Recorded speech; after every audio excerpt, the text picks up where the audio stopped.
It is with great disappointment and a heavy heart that we witnessed the public comments of one of your officers at the February 23rd Board of Supervisors meeting.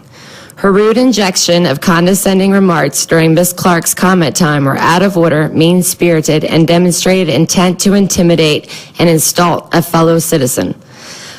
The thousands of hardworking teachers of Spotsylvania County Public Schools are highly trained and highly educated and are a valuable resource of the citizens of Spotsylvania. For Ms. Swanson to say you shouldn't be teaching if you don't know anything in a public forum is reckless and damaging to all teachers in the community. Ms. Clark, as all of our employees, is highly regarded as part of a successful school system.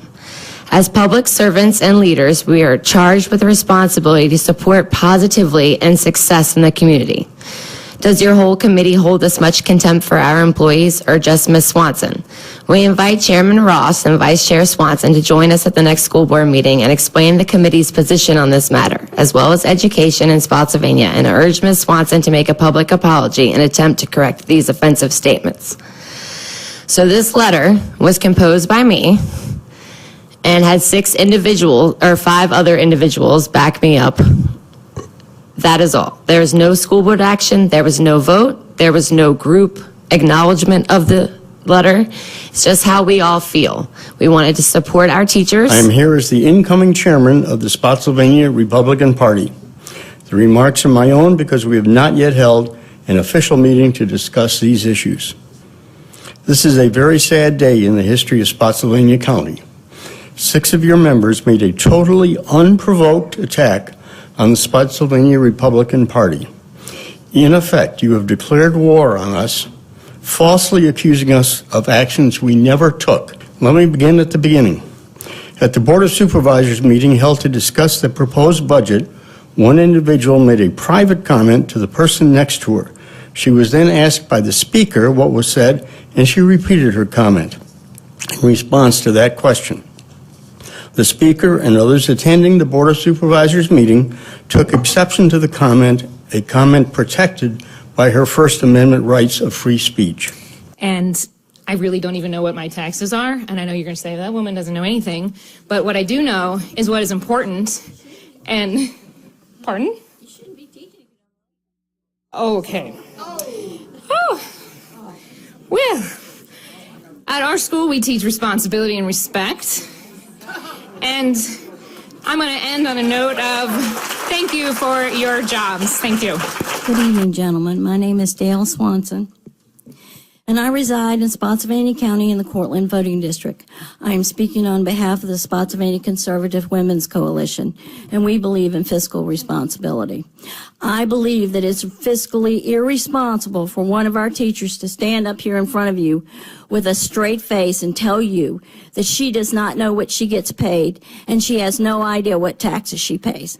That is totally irresponsible. The GOP had nothing to do with any comments at the Board of Supervisors meeting, and contrary to the assertion in your letter, we had no policy and no position on the issues mentioned in the letter.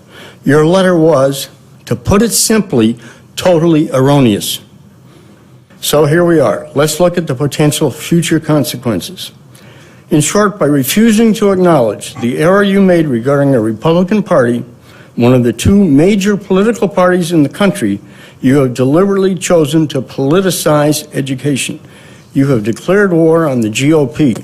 I personally do not see any alternative at this point other than to accept your challenge. It is now 1 minute before Armageddon. One last time, our 6th, we will still accept your apology that your letter was in error. After that, while I cannot predict the future, it certainly looks bleak for future discussions about education, pay, funding, and so forth. I put my name on that letter because I stand with an employee that has every right to state her opinion without being intimidated or without being chastised. And I'll put my name on it every time.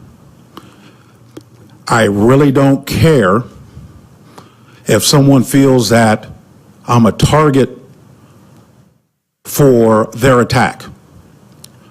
I didn't mind serving in the military to make myself a target of attack, and I don't mind serving on this body to stand with people that have a constitutional right to speak at a hearing.